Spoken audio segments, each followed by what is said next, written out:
Hello and welcome to the Back Nine Report, where Fred Altvater and I check in on the world of golf to bring you the latest news, insights, analysis, interviews, recaps, previews. Hey, we cover anything and everything golf. In other words, if it happened in golf, we have it for you.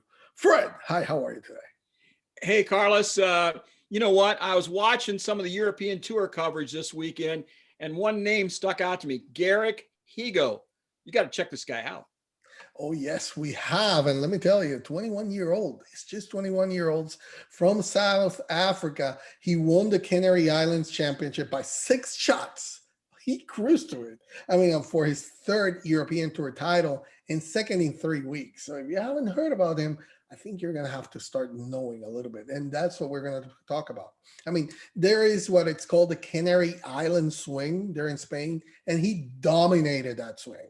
Okay, three top 10 finishes, two wins, a T8 in the middle, right? So he loved those 3 weeks in Spain. He achieved 68 under par in all three events. Amazing. I mean, he was scoring like crazy. Maybe he likes Spain. I don't know, but we'll talk about this too.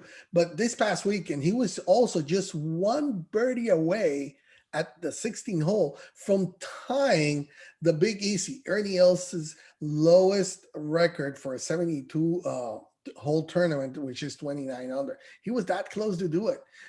He's on a tear. I mean, 4 weeks ago, he moved from 110th in the official world golf rankings after a T4 in the Australian Open. Then he won the Gran Canaria Lopez and Open to move to 65th.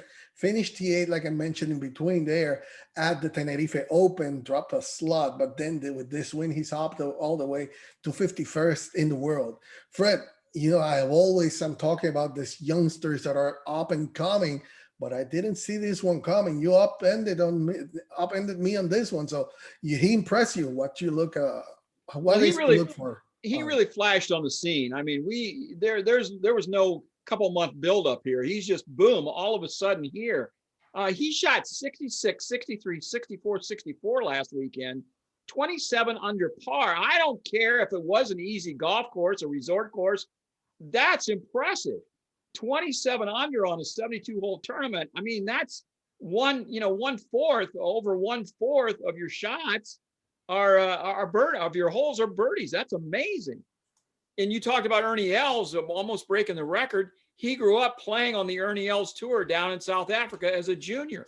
So, moving to 51 in the world, he's up to, I think, number 7 or something like that now in the race to Dubai. So even though these are lower money events, he's picking up a lot of points, a lot of dollars, and moving up a lot of lists. So he's going to turn 22 on Wednesday. So he's getting older, right? He's getting old fast.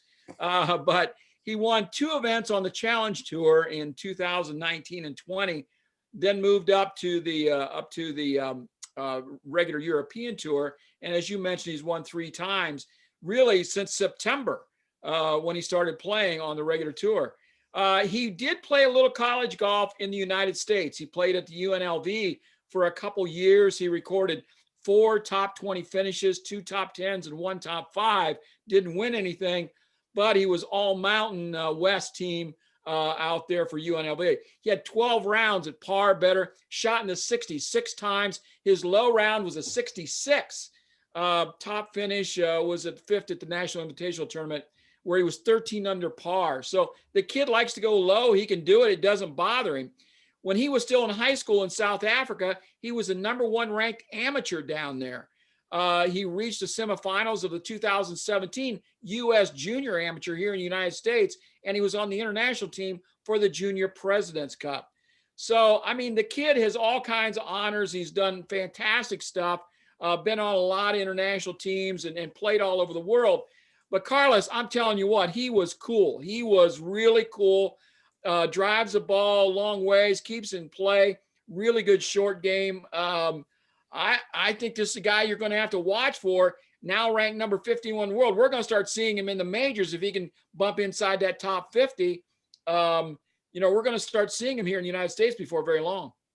He's just 2 slots away from joining there. He's on the 51st. So he's just 1 away from the top 50. But let me tell you one thing. I mentioned that this is his 3rd European tour. a win. He won last year at the Portugal Open de Portugal, and since then he's been hit and miss. He has played 16 events. He has missed the cut in 8 of those 16s, and then he had 1 top 10 and 3 top 20s. So you see how he had been doing, but that was before this last 4 weeks where he has done something that really has put it all together, and that T4 win, T8, and another win has taken it to another level. And like you mentioned, I don't care really what the competition is, where did you play, how did you play? I mean, it's just amazing already. 2 wins in 3 tournaments.